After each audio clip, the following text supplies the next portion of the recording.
Daniel Dubois, Fabio Wardley. It was unbelievable fight, you know, it was very crazy, very hard fight.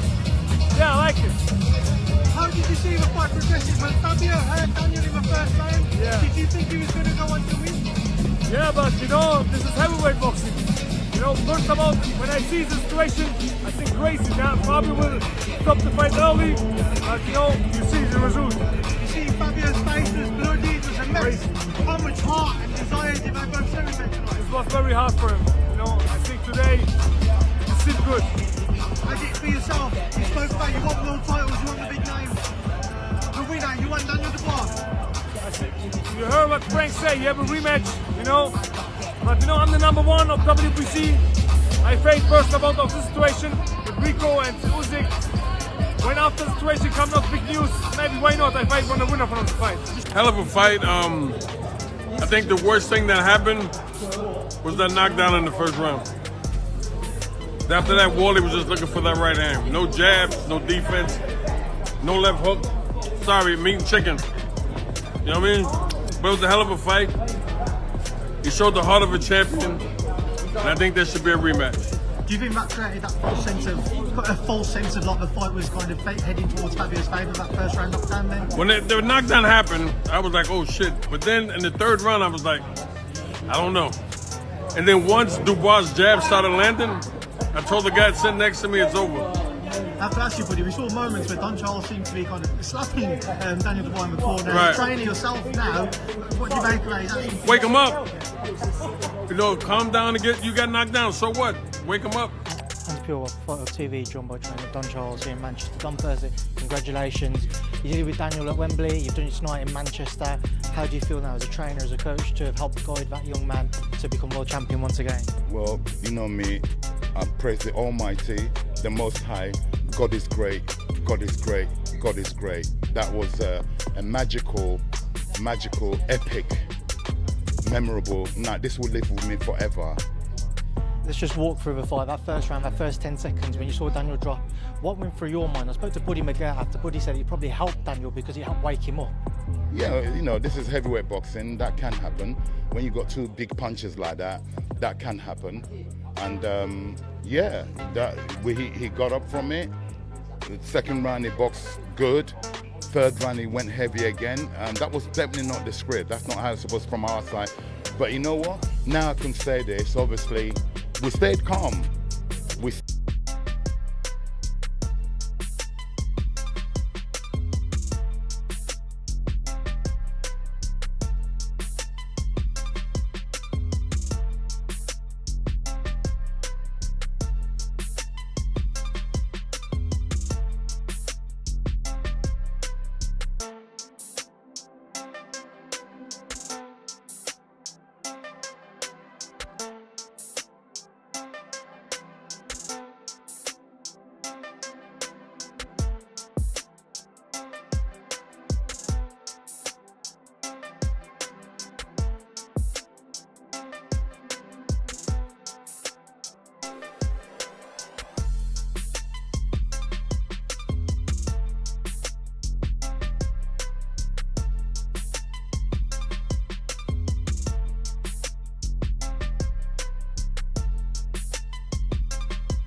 All the dust settled following the fiery encounter between Fabio Wardley and Daniel Dubois, where we have seen exactly how the fight played out. It is time for a bit of a flashback. Long before the fight took place, there were numerous predictions by different individuals on how the fight would unfold. Predictions of dominance, upsets, and those that eerily got it all right existed. And that begs the question, who predicted this fight better than anyone else, and who missed out completely? Even before the match took place, Peter Fury had clearly indicated that this was not going to be an easy contest to call. Although he favored Fabio Wardley due to his reliability and calmness, he also mentioned that Daniel Dubois brought an unpredictability factor in his boxing style where he could unleash his knockout power in a split second, which might make things difficult for him. Fury highlighted that Dubois had shown himself to be a lethal force in some of his past matches. Against Dubois. How do you see that one playing out? I mean, that is certainly one of the most highly anticipated boxing fights that we've got this year. And of course, I think especially because the winner of that could be in shot with an Usyk. And as you just mentioned, that you're not looking too much past Alexander Usyk. I mean, who would? How do you see that one playing out? I think it's a great fight between the two of them. Dubois dangerous if he turns up. Wardley's so consistent. You know, you've got to fancy Wardley in this fight. But you know, it's not a foregone conclusion because Dubois can punch. We've seen him box. We've seen what he was like against Ergovic. We've seen what he was like against Joel Miller. You know, if that Dubois turns. So, this conservative outlook by Peter was shared by Frank Warren, who thought the implications were great, but not career-threatening for either of them. Prior to the fight, Warren noted that boxing at the heavyweight level is always marked by boxers who recover from their defeats, stressing that practically all the greatest champions have been defeated before. While everyone was concerned about who the winner would be, he stressed that the way the loser loses is far more important. He also stated that both Wardley and Dubois are at the top levels of their sport, being excellent heavyweights that can match any other boxer in their division. Who is there more jeopardy for in terms of who loses? Is there more for Dubois or more for Wardley? It depends how you lose. I mean, look, boxing, you go and look at all the heavyweight champions in history. There's only one who remained undefeated, which is Marciano. All the others have got losses on their records, and they all come back after losses. That's where we are. That's the sport we're in. And they've all been involved in great fights, having had lost fights.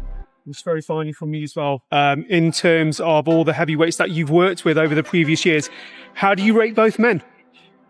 I rate them both as really good, really good quality, well. In the process of breaking down this bout further, Warren threw his full support behind Dubois, citing the extent to which Dubois had been opposed in his career up until this point.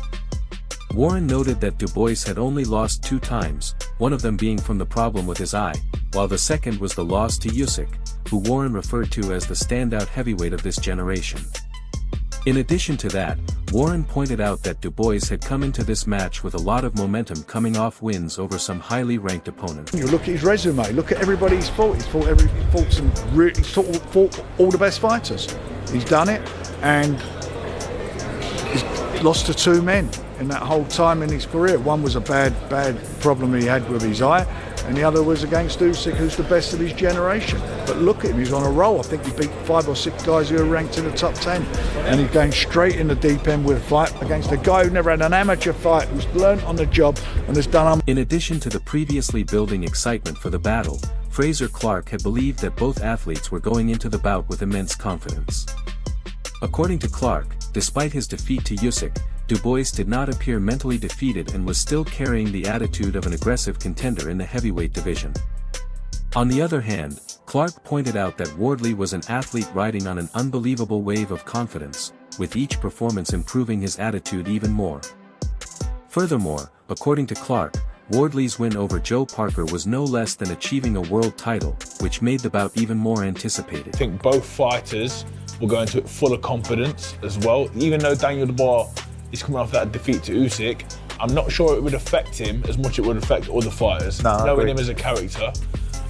Fabio Wardley, he probably feel like he's just floating on a cloud right now. I think everything in the last little few months he touches turns to gold. He's just been fantastic. He's improved an awful lot. And when I look at him now, I see the confidence that sort of radiates off him. Even though he didn't win the title in the ring, he beat Joe Parker. But he beat Joe Parker, which is basically a world title fight, isn't it? So as a boxing fan, and obviously everyone loves the heavyweights. You couldn't. As far as choosing sides was concerned, Clark had felt that it was tough for him to put his money on any opponent other than Wardley. Clark argued that Wardley's knack of winning matches regardless of the situation has made him earn a reputation over time after sharing the boxing ring with him twice. Another thing about Dubois which tipped the scales in favor of Wardley for Clark was his poor defense. However, it is important to note that Dubois's powerful punching ability always kept him in contention. When viewed from a wider angle, Simon Jordan had recalled how often there were similar queries that had been directed at Dubois in regards to his mental state during difficult bouts. He observed how often the question had been raised about Dubois's heart, which was both appropriate and inappropriate at times, particularly since Dubois was expected to engage in an all-out brawl with Wardley.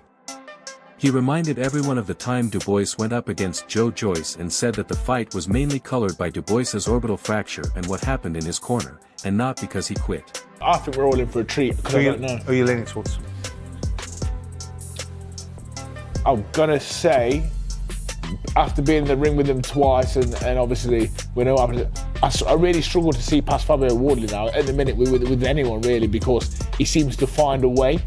And I've seen vulnerabilities from Daniel in the past, so I think my head sort of says, and my heart actually, I like Fabio, so I think it sort of leans that way. But Daniel Dubois, I've said this a million times, other than David Price, Daniel Dubois is the second hardest puncher I've ever. For Spencer Oliver, the early rounds would be considered crucial for Daniel Dubois, where he could establish himself by throwing his jabs effectively, thereby dictating the tempo of the match. Moreover, Oliver believed that Dubois was sure to launch an aggressive assault on Fabio Wardley, while Wardley's instinctive aggression was expected to make their bout a head-on confrontation from the start. In the end, Oliver portrayed their bout as one where both fighters were reluctant to concede ground into a situation. When it comes to Daniel, the question that always comes up, some of it unfairly, some of it I think with a little bit of justification, I think bringing it into the equation about Daniel's heart and propensity to bite down on the gum shields, because he's going to get dragged into potentially a dogfight with Fabio. When we look at it, all of us, from the broadest terms, you know, the Joe Joyce fight, I was at that Joe Joyce fight. I think Daniel ran out of ideas because he couldn't put a dent in Joe, but I think the orbital socket was the problem and his corner should have done him a favour rather than he get the mantra of being potentially. Paul Smith said he had never questioned the toughness of Dubois, but rather how he reacted when fights became deeply uncomfortable. He explained that Dubois had shown enough in the early stages of tough bouts to suggest he could stand his ground and trade if things turned into a war from the start. However, Smith also felt that the real test tended to come later in fights when fatigue set in and pressure built, which in his view had been the key mental checkpoint. He added that if the fight against Fabio had turned into a high-intensity battle early, Dubois could have been dangerous, but he still was not fully settled on a prediction. Then Teddy Atlas had also shifted the focus to the mental side of the matchup between Fabio Wardley and Daniel Dubois, arguing that mindset would have played a huge role in deciding. This fight is going to end up with someone getting knocked out or battered in submission. Both of them have got a 95% knockout rate, right? So someone's getting battered in submission or knocked out. As Daniel got the stickability to go, right, now it gets ugly. I'm not being confounded by technique like Usyk did. I'm being dragged into a dogfight. Do we think he's got the minerals to go through it? History hasn't told us that so far, but I think that with Daniel Dubois, his big opportunity comes in those first 6 rounds. If he establishes that jab, that underestimated jab, by the way, that jab that he throws is like a right hand, and Daniel will roll the dice early. He'll go out there and take the fight to Fabio Wardley. Stylistically, Fabio is in front of him. He won't want to take a backward step. He wants to command that centre of the ring. So it gives Daniel a huge opportunity. He's not able, is he, Fabio? He's not technically able to, is he? Gives him a huge opportunity, you know, and I think that it's a fight of 2 halves, this one, for sure. You can't write off Daniel Dubois. He has got a great chance. Alright everyone, stay tuned for the latest in boxing news, highlights, events, and stories. Subscribe to Legacy Round and turn on notifications so you never miss an update. Be sure to watch our other videos too. Until next time, take care and stay safe.